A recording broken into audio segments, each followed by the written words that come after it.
Hi there, my name is Jessie and I'm a dietetic intern at Seattle Pacific University, and today I'm here at Lynnwood Food Bank doing a cooking demo for you. Today we're going to be making paella to commemorate Hispanic Heritage Month. Paella is originally from the area of Spain. And a little fun fact here, today I have my rice, which is the staple of paella, and I'm using arborio rice. If you're not familiar with it, it's going to be small pearl size, which is really great at not getting mushy while cooking it for a long period of time in liquid.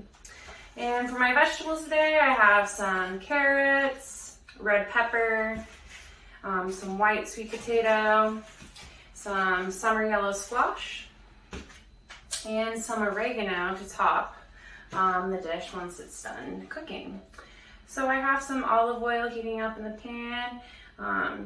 It feels like it's ready to go. So I'm gonna start sauteing my root vegetables, which is my white sweet potato, because that takes a little bit longer to cook than any other vegetable. It's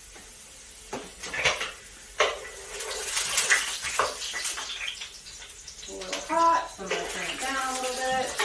You don't really want the oil splattering. It kind of gives you an indicator that you're just a little bit too hot. Alright, I also have some red onion that I'm going to throw in there to give it some flavor, and I wanted to show you a little trick on how to dice a red onion the correct way. So I'm just going to cut off the end here and peel off the first layer of skin.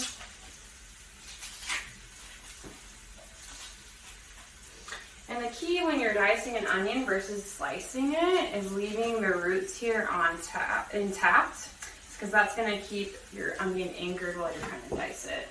So I'm going to hold my, put my hand on top of the onion, and slice into it horizontally a couple times, about 3 times, depending on this onion, so you can kind of see the different layers. Then I'm going to take my onion and finish cutting through the top over here to kind of give me alright, so in the end you have 3 cuts horizontally and then about 5 on top. So now that I did that, I'm going to go ahead and do about a 1/4 inch dice. Just making sure to tuck my fingers, practicing good knife skills. And now I have a nice chopped onion. This is all even, which having your vegetables cut evenly is very important, because that way all your vegetables cook consistently and evenly, and you don't have a couple raw veggies floating around in there. Alright, so I have my onions and my potatoes going right now. I'm putting in the onions with the potato because onions are really great at flavoring things, and that caramelization is really nice. So I want them to cook for a fairly long time, just so they can kind of reduce and give the paella a good base of flavor.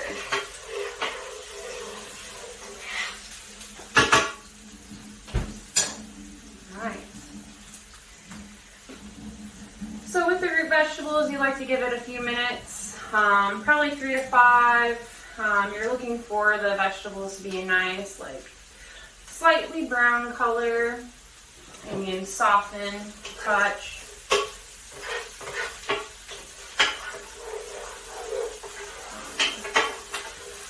This is also a really great recipe utilizing ingredients that you're not quite sure what to do with. You can throw in kind of seasonal vegetables. We do have that yellow summer squash, which is, it is the season for that. And summer squash is really great in vitamin C and fiber and potassium. And a lot of Americans don't even get the amount of potassium that they need in a day, because it's just such a high amount and it's really hard to achieve that. So this is actually like about 1/4 of your recommended potassium intake for the day, which is really great. Alright, so it looks like our carrots, potatoes, and onions are looking really nice and thoroughly cooked. So So I'm gonna go ahead and add my last two vegetables in that we're throwing into our vegetarian paella today. The summer squash and the red bell pepper.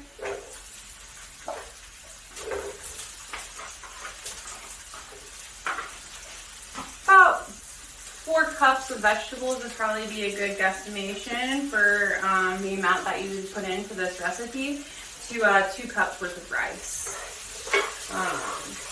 Going back to the bell pepper that I just threw in, really high in vitamin C, which is really great for boosting that immunity, especially now that we're approaching cold season.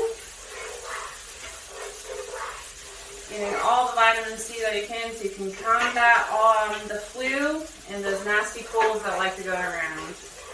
Alright, so we're going to let that saute for a couple minutes. Get the squash and the red bell pepper to be softened and nice. And while we're waiting on that, I'm going to add, paella usually calls for sofrito, which is traditionally a Puerto Rican sauce consisting of garlic, onions, bell pepper, and tomatoes. Paella does have a tomato base, so we need to use something in that nature. And unfortunately, sometimes it's a little bit difficult to get sofrito because it is a cultural food, depending on where you are. So we are working with what we have today. So I'm going to use salsa, which has the similar components to it of what sofrito would be. And we'll be using that today instead. And also, I have some oregano, as I said, to top the dish with at the end. And I kind of wanted to show you a trick on how to use fresh herbs. I know when you get a sprig of oregano, you're like, what am I going to do with this? Well, when you're going to chop it, an easy way to get the herbs off the stem is to just take your fingers and run it down, and you pinch off all the herbs. So it makes it a lot easier to cut your, chop up your herbs or however you want to use it. All right, so it looks like our vegetables are looking really nice and soft, caramelized. That's exactly what you're looking for. And so I'm going to go ahead and add my sofrito into the mixture. You're probably going to want to do about 3/4 of a cup. I'm just going to eyeball it so I can get in. Basically what I'm looking for is to get a nice coating on the vegetables. You want your vegetables to be fairly coated in the tomato sauce that you're using.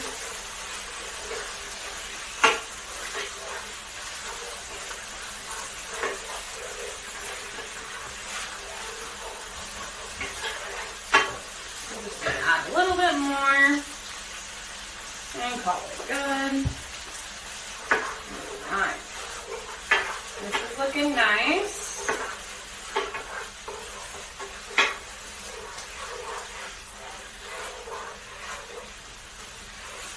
Okay, so next we're going to go ahead and add our stock. I'm choosing to use a low sodium vegetable stock just to kind of cut down on the amount of salt that is going into this recipe. I'm going to give it a nice shake too because the stock likes to settle to the bottom. Alright, so it calls for 4 cups of broth, and this container is actually 4 cups, so it measured it for me. So I'm going to go ahead and just throw that in.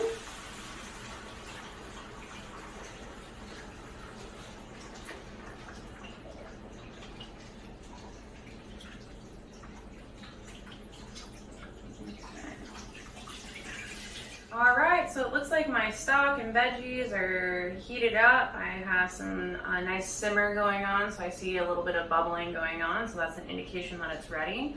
I'm going to go ahead and take my 2 cups of arborio rice and just go ahead and add it to the skillet.